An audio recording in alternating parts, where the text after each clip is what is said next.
Hello बच्चों, आज की क्लास में आपका स्वागत है और आज हम स्टार्ट करने जा रहे हैं क्लास 11th अकाउंटेंसी का चैप्टर 5 जिसका नाम है अकाउंटिंग इक्वेशन। इसमें हम ये जानेंगे कि अकाउंटिंग इक्वेशन क्या होती है और कैसे की जाती है वो। तो चलिए स्टार्ट करते हैं।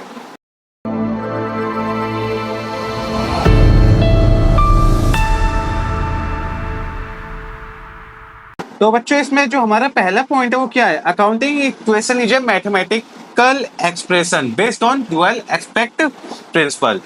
मतलब इसमें ये बताया गया है जो अकाउंटिंग इक्वेशंस होती है वो क्या होती है। एक मिनट। हाँ, तो इसमें ये बताया गया है पहले पॉइंट में जो अकाउंटिंग इक्वेशन होती है वो होती है मैथमेटिकल एक्सप्रेशन होती है। मतलब कि वो जो मैथमेटिकल एक्सप्रेशन को दिखाती है, एक्सप्रेस करती है मैथमेटिक्स को, मैथमेटिकल को एक्सप्रेस करती है। और किस पे बेस्ड होती है वो?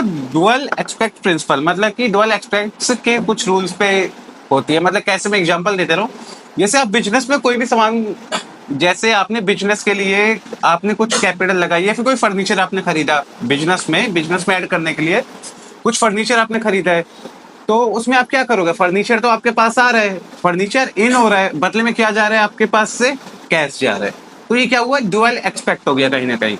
तो वही है इसमें अकाउंटिंग इक्वेशन में, सेम वही है, उसी को हम पढ़ेंगे कि क्या होता है। ठीक है, तो आगे हम बस इतना जान लो कि जो अकाउंटिंग इक्वेशंस होती है वो मैथमेटिकल को एक्सप्रेस करती है, एक्सप्रेशन होता है उसका, और बेस्ड होती है किस पे? डुअल एक्सपेक्ट प्रिंसिपल को, मतलब डुअल एक्सपेक्ट के कुछ रूल्स पे। ठीक है, तो एक बार कुछ बेसिक वो देख लेते हैं।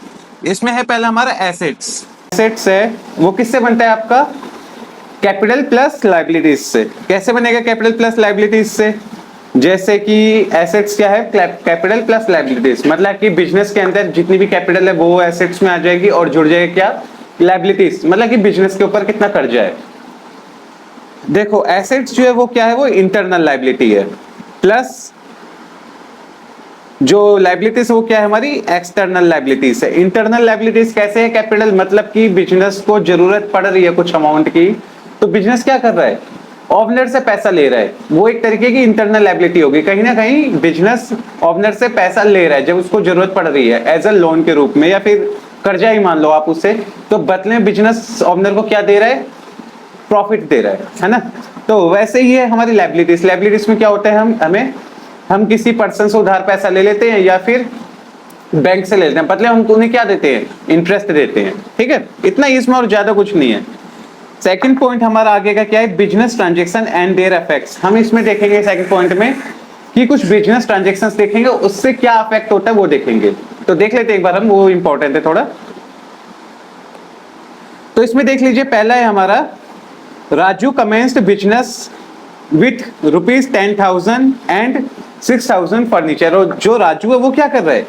बिजनेस के अंदर 10,000 रुपीज तो कैश लगा रहे हैं वो, और 6,000 रुपीज का फर्नीचर खरीद के लगा रहे हैं, उसमें ऐड कर रहे हैं। मतलब 6,000 रुपीज का जो फर्नीचर है वो ऐड कर रहे हैं। तो एक बार देख लेते हैं ये कैसे होगा, इसका सॉल्यूशन देख लेते हैं। मतलब मेरे कहने का मतलब है इसका सॉल्यूशन एक बार देख लेते हैं क्या होगा। मतलब सॉल्यूशन में देखो, मैंने आपको बता रखा है जो एसेट्स वो किससे बनता है? कैपिटल प्लस लायबिलिटीज से। तो सेम वही है इसमें। तो इसमें आप देखिए कि राजू जो है क्या क्या ऐड कर रहे हैं। पहले तो हम राजू क्या ऐड कर रहे हैं? 10,000 रुपीज कैश ऐड कर रहे हैं, और सेकंड क्या कर रहे हैं?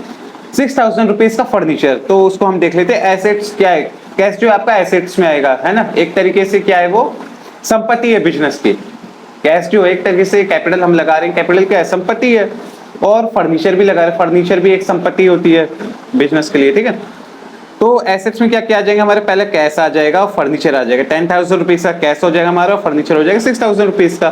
तो एक तरीके से टोटल कैपिटल कितनी लग रही है? मतलब जो हमारा एसेट्स तो लग गया है 10,000 rupees cash and 6,000 rupees furniture. तो हमारी जो कैपिटल आ रही है वो कितनी आ रही है? 16,000 रुपीज आ रही है। मतलब कि 10,000 प्लस 6,000 कितना हो गया? 16,000। तो ये दोनों जो है ये ऐड हो जाएंगे, किसमें हो जाएंगे? ये कैपिटल में ऐड होंगे। कैसे होंगे? एक तरीके से कैश ही तो है, हम बिजनेस को क्या कर रहे हैं? बिजनेस के अंदर ये जो चीजें हैं इन्वेस्ट कर रहे हैं। मतलब 10,000 रुपीज कैश एंड 6,000 रुपीज क्या कर रहे हैं? फर्नीचर को क्या कर रहे हैं? हम ऐड कर रहे हैं। 6,000 रुपए का सामान जो ऐड कर रहे हैं उसमें इन्वेस्ट कर रहे हैं। तो वो क्या है? बिजनेस के लिए क्या है? ये कैपिटल है। क्या है ये है कैपिटल। ठीक है, कैपिटल में कितना आ जाएगा? 16,000 रुपये आ जाएगा। और बदले में लायबिलिटी कितनी है, इस ट्रांजेक्शन में लायबिलिटी कहीं है नहीं। क्यों? क्योंकि बिजनेस ना किसी से उधार पैसे ले रहा है ना कुछ कर रहा है, तो क्या है ये लायबिलिटी जीरो आ जाएगी। तो ये पॉइंट आप समझ के होगे। मतलब क्या है इसमें, राजू जो है जो स्टार्ट करें 10,000 रुपीज कैश से और 6,000 रुपीज फर्नीचर से। तो इसमें आपने देखा तो एक तरीके से 10,000 रुपए इन्वेस्ट कर रहे हैं और 6,000 रुपए इन्वेस्ट कर रहे हैं जो, तो वो क्या है, ये एक तरीके की इन्वेस्टमेंट है। इन्वेस्टमेंट को हम क्या बोलते हैं, बिजनेस के अंदर जो भी अमाउंट हम इन्वेस्ट करें वो क्या है, हमारे लिए कैपिटल है।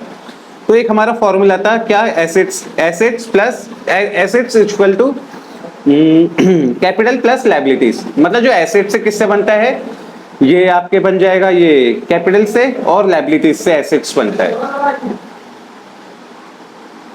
तो इसमें यही पॉइंट है, 10,000 रुपीज कैश है और फर्नीचर है 6,000 रुपीज का, ठीक है। तो टोटल कैपिटल कितनी लग जाएगी इसमें, 16,000 रुपीज, ठीक है। बदले में हम वो बदला कह रहा हूँ, सॉरी, सेकंड पॉइंट है हमारा, ये परचेस कर रहे हैं, मतलब राजू नाम ले लीजिए, अब कोई भी बिजनेस ओनर है, तो ये क्या कर रहे हैं, परचेस कर रहे हैं 2,000 रुपीज का सामान कैश में परचेस कर रहे हैं। मतलब कि क्रेडिट में नहीं है, परचेस में, वो परचेस करें कैश में। मतलब क्या है, ये जो ओनर है ये क्या कर रहे हैं, 2,000 रुपए का सामान कैश में परचेस कर रहे हैं। सॉरी मैं गलत बता दिया आपको, फिर से बता देता हूं मैं।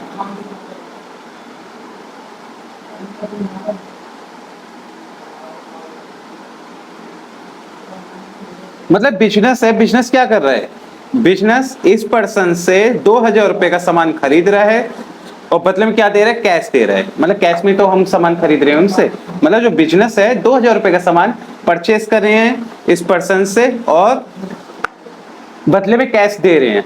तो इसकी एंट्री कैसे होगी एक बार देख लेते हैं हम। इसको अकाउंटिंग इक्वेशन में कैसे नोट करेंगे ये देख लेते हैं।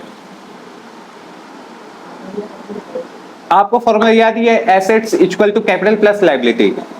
एसेट्स में क्या आ जाएगा आपका, स्टॉक आ जाएगा और कैश आ जाएगा। कैसे आएगा, स्टॉक गुड्स एक तरीके का स्टॉक होता है ना, और बदले में क्या दे रहे हैं हम, कैश दे रहे हैं। तो कैश क्या है आपके, कैश भी एक तरीके के एसेट्स हैं। तो कैसे को ये देख लेते हैं, स्टॉक कितना आ रहा है हमारा 200 रुपए का, सॉरी ये मिसप्रिंट हो गया है, इसे आप 2,000 रुपीज कर लेना आप, ठीक है। इसे आप क्या कर लेना, 2,000 लिख लेना, इसको 200 नहीं है ये 2,000 मिसप्रिंट हो गया गलती से। तो जैसे स्टॉक में कितना आ जाएगा, 2,000 रुपए आ जाएगा। और कैश हम देखो इस पर, इसमें क्या करेंगे, एसेट्स में 2 कॉलम बनाएंगे हम, एक का आपका आएगा स्टॉक का, एक आएगा आपका कैश का। स्टॉक हमारे पास क्या हो रहा है, इंक्रीज हो रहा है, तो वो प्लस में चला जाएगा स्टॉक 2,000 रुपए। और कैश क्या हो रहा है, कैश हम बदले में दे रहे हैं सामने वाले को, तो वो माइनस में आ जाएगा, 2,000 रुपए माइनस हो जाएंगे, ठीक है। ये पॉइंट भी आपका क्लियर हो गया होगा। तो ऐसे हमारा थर्ड पॉइंट है, उसमें क्या है, goods purchase for 2,000 rupees from SRK। हम क्या कर रहे हैं, SRK से 2,000 रुपए का सामान खरीद रहे हैं, नाम पर वो कैश में खरीद रहे हैं, तो सीधी बात है हम ये क्या कर रहे हैं, उधार सामान खरीद रहे हैं। तो एक बार हम देख लेते हैं, जैसे कि ये बिजनेस है, बिजनेस क्या कर रहा है, SRK से सामान खरीद रहा है, कितने, किसमें, उधार में, ठीक है। कितने रुपए का सामान है, 2,000 रुपए का सामान है। तो SRK हमारे लिए क्या हो गया, मतलब जब तक हम उसे पैसा नहीं दे देते हैं, 2,000 रुपए पे नहीं कर देते हैं, तो तब तक वो हमारे लिए क्या है, वो हमारे लिए क्रेडिटर, क्योंकि हम उससे क्रेडिट में सामान खरीद रहे हैं। तो एक बार इसकी एंट्री देख लेते हैं अकाउंटिंग इक्वेशन में कैसे इसको नोट करेंगे। तो आपको मैंने फॉर्मूला बता ही रखा है कि assets equal to capital plus liability. Assets में आपका क्या आ जाएगा, एक तरीके से एसेट्स में आपका आ रहा है स्टॉक, क्योंकि इसमें कैश की कहीं बात नहीं हो रही है, तो एसेट्स में कैश नहीं आएगा, इसमें क्या आएगा, सिर्फ स्टॉक आएगा, ठीक है।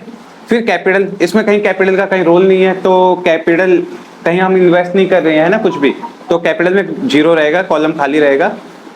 और प्लस लायबिलिटीज, लायबिलिटीज में क्या आएगा, क्रेडिटर, क्योंकि SRK से हम क्या कर रहे हैं, 2,000 रुपए का सामान उधार खरीद रहे हैं, तो इसमें क्या करेंगे, लायबिलिटी हम क्रेडिटर लिख देंगे प्लस 2,000 रुपीज। मतलब समझे आप, एसेट्स में 2,000 रुपए हो जाएंगे स्टॉक के रूप में, और लायबिलिटीज में क्रेडिटर्स में 2,000 रुपए आ जाएंगे, क्योंकि ये कहीं ना कहीं उधार सामान खरीद रहे हैं। तो क्रेडिटर्स की एंट्री किसमें होती है, लायबिलिटी में होती है, ठीक है। वैसे हमारा फोर्थ पॉइंट है, ये देख लेते हैं एक बार हम क्या है इसमें, गुड्स कॉस्टिंग 1,000 रुपए sold for ₹1200 in cash.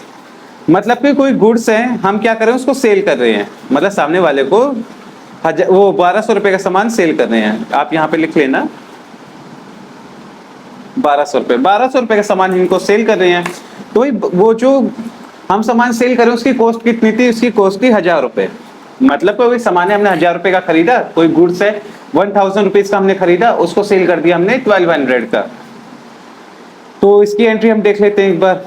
Cash के रूप में वो सेल किया हमने, तो इसमें हमें प्रॉफिट कितने का हो गया 200 रुपए, क्योंकि 1000 रुपए का तो हमने सामान खरीदा, 1200 में सेल कर दिया, 200 रुपए हमारे क्या हो गए प्रॉफिट हो गए। तो इसकी एंट्री देख लेते हैं। तो ये फॉर्मूला, एक हाफ फॉर्मूला हमेशा याद रखना, क्या, assets equal to capital plus liability. तो एसेट्स में क्या आ जाएगा आपका, इसमें देखो स्टॉक है आपका कितने रुपए का 1000 रुपए का, तो स्टॉक आ जाएगा जो कि माइनस में जा रहा है। क्यों, कि स्टॉक का हमारे पास से खत्म ही हो रहे हैं 1000 रुपए के, तो माइनस में 1000 रुपए आ जाएंगे। क्योंकि 1000 रुपए इसलिए आए क्यों, हमने 1000 रुपए का सामान ही खरीदा था, उसकी कॉस्ट जो हम 1200 में सेल कर रहे हैं उसकी कॉस्ट ही 1000 रुपए थी, ठीक है। बदले में कैश में 1200 कैसे आए, क्यों 1200 रुपए का हम सामान तो सेल कर रहे हैं, 1200 रुपए हमें रिसीव हो रहे हैं ना कैश के रूप में। कैश के रूप में हमें क्या हो रहा है 1200 रुपए रिसीव हो रहे हैं, तो 1200 रुपए हम कैश में लिख देंगे। फिर हमें क्या हुआ, कैपिटल हम क्या ऐड करेंगे 200 रुपए, क्योंकि 200 रुपए क्या हो रहा है प्रॉफिट हो रही, कैपिटल में ऐड हो जाएंगे, कैपिटल इंक्रीज होगा इसमें, समझ गए आप। तो ज्यादा कुछ नहीं इसमें, यही है कि गुड्स की कॉस्टिंग कितनी थी जो हमने सेल की 1200 की, 1000 रुपीज गुड की कॉस्टिंग थी। फिर तो आपको फॉर्मेट पता ही है, assets equal to capital plus liabilities. Assets में क्या क्या आ जाएगा आपके, इसके हिसाब से स्टॉक आ जाएगा, क्योंकि जो गुड्स हमारे लिए एक तरीके के स्टॉक है, और कैश आ जाएगा। कैश क्यों, क्योंकि कैश हमें इससे रिसीव्ड हो रहा है, कैश इससे क्या हो रहा है हमें रिसीव्ड हो रहा है ना। कितने रुपए रिसीव्ड हो रहे हैं 1200 रुपए हो रहे हैं, तो 1200 रुपए जो हो रहे हैं तो हमने क्या किया माइनस कर दिया 1000 रुपए। क्यों, 1000 रुपए क्या थी, गुड्स की कॉस्ट थी, जो 1000 रुपए हमने माइनस कर दिए, 1200 हमें रिसीव्ड हुए, 1200 में से हमने क्या किया 1000 रुपए माइनस कर दिए, बचे कितने 200 रुपए। ये 200 रुपए हमारे क्या है प्रॉफिट है ना, इसमें लिखा भी हुआ है 200 रुपए प्रॉफिट। तो ये क्या हो जाएंगे, ये किस में ऐड हो जाएंगे, कैपिटल में ऐड हो जाएंगे। ये किस में ऐड हो जाएंगे, कैपिटल में, ठीक है। इतना समझ गए आप। इसके आगे का देख लेते हैं हम क्या है, फिफ्थ पॉइंट है, लास्ट पॉइंट है ये इसमें का, ये वैसे पढ़ लेते हैं। इसका पॉइंट क्या है फिफ्थ पॉइंट पे, goods costing 1000 rupees is sold for ₹900 to Rakesh. मतलब कि 1000 रुपए का गुड्स की कॉस्ट थी हमारी, तो हम उसको सेल कर रहे हैं कितने में 900 रुपए में, किसको, राकेश को। तो देख लेते एक बार हम, जैसे हमने गुड्स सोल्ड किया है कितने, किसको, राजेश को, राकेश को, ठीक है। गुड्स की कॉस्टिंग कितनी थी हमारी 1000 रुपए थी, है ना, यहाँ पे लिख लेता हूं मैं 1000 रुपए थी हमारी गुड्स की कॉस्टिंग, कॉस्ट, ठीक है। ये क्या है हमारा कॉस्ट है। सेल कितने में किया है हमने 900 रुपए में। हमें कितने का लॉस हो रहा है, एक तरीके से लॉस ही हो रहा है ना, 1000 रुपए का हमने सामान खरीदा, 900 में सेल कर दिया, 100 रुपए हमें आ रहे क्या हो गए, लॉस हो गए हैं, 100 रुपए क्या हो गए हमारे लॉस हो गए हैं। तो मतलब एक बार इसके हिसाब से एग्जांपल के तरीके से मैं समझा दे रहा हूं आपको। जैसे ये हमारा बिजनेस है, बिजनेस क्या कर रहा है, गुड्स सोल्ड कर रहा है कितने का 1000 रुपए का, किसको सेल कर रहा है, राकेश को, वो भी उधार सामान सेल कर रहा है कितने रुपए में 900 रुपए में। राकेश हमारे लिए क्या हुआ एक तरीके से डेप्टर, क्योंकि हम क्या कर रहे हैं उधार सामान सेल कर रहे हैं, उसको उधार सामान बेच रहे हैं, फ्यूचर में हमें इससे पैसा रिसीव होगा, कितने रुपए रिसीव होंगे 900 रुपए होंगे। तो ये हमारे लिए क्या है डेप्टर। जब तक ये हमें पैसा नहीं दे देता है, 900 रुपए नहीं दे देता है, तो हम इसको किस नाम से बुलाएंगे, राकेश नाम से नहीं बुलाएंगे, इसको हम किस नाम से बुलाएंगे, डेप्टर्स नाम से। हमें एक और चीज हुई, क्या हुई इसमें लॉस हुआ है, 1000 रुपए का सामान है, हमने उसे 900 रुपए में सेल किया, तो हमारे क्या हुआ है 100 रुपए का लॉस हुआ है। तो इसकी अकाउंटिंग इक्वेशन कैसे होगी देख लेते हैं। ये फॉर्मेट आपको पता ही है, assets equal to capital plus liabilities. Assets में क्या होंगे, इस एंट्री के हिसाब से हमने क्या कर रहे हैं, गुड्स को सेल कर रहे हैं, तो ये हमारे एक तरीके का स्टॉक हो गया। फिर किसको सेल कर रहे हैं, राकेश को, तो राकेश क्या है डेप्टर है, तो डेप्टर ऐड कर देंगे, क्योंकि उससे पैसा रिसीव नहीं हुआ, अगर तुरंत ही रिसीव हो जाता तो डेप्टर की जगह यहाँ पे कैश होता। पर कैश क्यों नहीं है, क्योंकि इसने पैसा तुरंत नहीं दिया है, ये बाद में देगा, इसकी पेमेंट ये बाद में करेगा, तो ये हमारे क्या होंगे डेप्टर होंगे। इसको एसेट्स में क्या लिखेंगे डेप्टर। कितने रुपए हमें रिसीव होंगे 900 रुपए। स्टॉक 1000 रुपए का स्टॉक हमारे पास से जा रहा है, माइनस होगा वो 900 रुपए हमें रिसीव्ड होंगे फ्यूचर में, है ना, तो 900 रुपए हम क्या करेंगे प्लस कर लेंगे उसको। फिर आगे क्या करेंगे हम, 100 रुपए का तो हमें लॉस हो ही रहा है, तो कैपिटल हम क्या करेंगे -100 रुपीज करेंगे, क्योंकि कैपिटल में से ही लॉस होगा। बिजनेस के तो लॉस हुआ, बिजनेस क्या हुआ कैपिटल हुई, जो हमारी कैपिटल तो हुई बिजनेस पूंजी जो है, तो 100 रुपए उसमें से माइनस हो जाएंगे। और लायबिलिटी कितनी होगी 0 होगी, क्योंकि इसमें लायबिलिटी का कहीं रोल नहीं, उधार सामान ना हम किसी से ले रहे हैं, है ना, दे ही तो रहे हैं, तो डेप्टर्स में आ जाए, क्योंकि डेप्टर हमारे लिए क्या है, एक संपत्ति है, फ्यूचर हमें उससे पैसा रिसीव होगा तो एसेट्स में आएगा हमेशा, ठीक है। माइनस 100 रुपीज क्या हो गए, हमसे लॉस हुए दोनों तरफ में। तो समझ गए आप, ये कहीं ना कहीं बैलेंस बन ही गए। मतलब इसका मतलब समझ गए होगे 5 पॉइंट जो मैंने आपको बताया, उम्मीद करता हूँ आप अच्छे से समझ गए होगे। 5th पॉइंट पे भी लास्ट में कुछ नहीं है, एक बार और समझा दे रहा हूँ मैं आपको आपकी जानकारी के लिए। जैसे 1000 रुपए का सामान क्या करते हैं, राकेश को हम सेल कर देते हैं, नहीं गुड्स हम सेल करते हैं राकेश को 900 रुपए का, उसकी कॉस्ट कितनी होती है 1000 रुपए, और सेल कितने का कर रहे हैं 900 रुपए का, 100 रुपए हमें क्या हुए, लॉस हो गए हैं। तो आपको पता है ये हम उधार सामान अगर किसी को सेल करते हैं वो हमारे लिए क्या होता है, डेप्टर होता है, क्योंकि हमें उससे फ्यूचर में पैसा मिलेगा। उसने पेमेंट उसको वो गुड्स की उस समय नहीं करी है, बाद में पेमेंट करता है, वो बाद में पेमेंट करेगा फ्यूचर में कभी, तो वो हमारे लिए क्या है, डेप्टर है जब तक पेमेंट नहीं कर देता है। तो आपको ये फॉर्मूला बता ही रखा है मैंने, accounting assets equal to capital plus liabilities. इस गुड्स हमारे क्या होते हैं, स्टॉक होते हैं, तो स्टॉक लिख देंगे हम यहाँ पे। फिर डेप्टर्स, क्योंकि फिर कैश अगर आ जाता है, अगर तुरंत पेमेंट ये कर देता तो कैश हो जाता है ये, पर पेमेंट तुरंत नहीं कर रहा है, ये क्या कर रहा है, बाद में कर रहा है, तो 900 रुपए डेप्टर्स में आ जाएंगे। लॉस कितने का हो रहा है, 100 रुपीज का लॉस हो रहा है, बस इसमें और कुछ नहीं है, ज्यादा इतना ही है। तो ये 5 पॉइंट आप अच्छे से समझ लीजिएगा, क्योंकि इसमें क्या है, आपको अकाउंटिंग इक्वेशन का बेसिक्स मैंने बताया है इसमें, कि अकाउंटिंग इक्वेशंस का बेसिक क्या होता है, मतलब कि बिजनेस के अंदर कोई भी ट्रांजेक्शन हो रही है तो उसको कैसे रिकॉर्ड करना है, किस प्रकार से रिकॉर्ड करना है। तो प्रैक्टिकल भी हमारे यहीं से स्टार्ट होगा एक तरीके से। तो अभी तो मैंने आपको बेसिक बेसिक बताया, इसके आगे मैं आपको बताऊंगा कि इसके प्रैक्टिकल क्वेश्चंस कैसे करेंगे, ठीक है। 5th पॉइंट में मैंने आपको बेसिक बताया कि जैसे कोई भी ट्रांजेक्शन होती है उसके बेसिक टर्म्स बताए हैं। आगे जो हमारी नई क्लास आएगी उसमें मैं आपको क्या बताऊंगा, प्रैक्टिकल बताऊंगा, ठीक है, कि इसी को प्रैक्टिकल किस प्रकार से करना है। अभी तो मैंने बेसिक बता ही दिया आपको। तो उम्मीद करता हूं आपको आज की क्लास अच्छी लगी होगी और समझ आई होगी इसी वे में। तो बस इतना ही था इसमें, तो नेक्स्ट क्लास में प्रैक्टिकली स्टार्ट करेंगे। तो आज की क्लास में यही कंप्लीट करता हूं, तो जल्दी मैं आपको जल्दी मिलूंगा नई क्लास के साथ, तब तक के लिए धन्यवाद।